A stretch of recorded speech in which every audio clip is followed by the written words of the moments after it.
మీకు ration card ఉందా? అయితే మీకో ముఖ్యమైన వార్త. రేషన్ కార్డు హోల్డర్లందరూ ఈకేవైసీని తప్పనిసరి చేయాలి.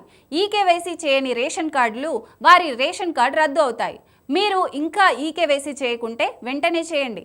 లేకపోతే జనవరి 2025 నుండి రేషన్ ప్రయోజనం ఆగిపోతుందని అధికారులు చెబుతున్నారు. ఇప్పటికే రేషన్ కార్డుకు కేవైసీ చేసుకోవాలని రేషన్ డీలర్లు సైతం సూచిస్తున్నారు.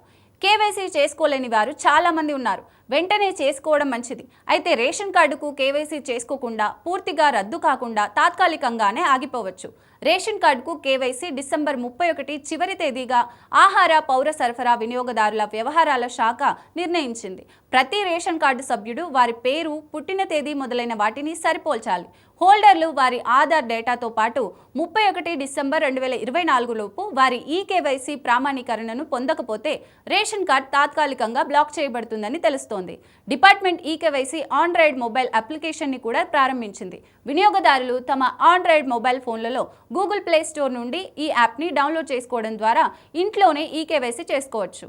దేశంలో ఎక్కడైనా ఆన్లైన్ కేంద్రంలో వెబ్ ఆధారిత అప్లికేషన్ ద్వారా మీ బయోమెట్రిక్లను ప్రామాణీకరించడం ద్వారా మీరు ఈకేవైసీ ప్రక్రియను పూర్తి చేసుకోవచ్చు.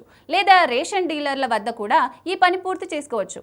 మీరు ఈకేవైసీ చేసుకోకుంటే రేషన్ సరుకులు నిలిచిపోవచ్చు. మీరు సమీపంలోని చౌక ధాన్యాల దుకాణాన్ని సందర్శించడం ద్వారా కూడా మీ మొబైల్ నెంబర్ను కూడా అప్డేట్ చేసుకోవచ్చు.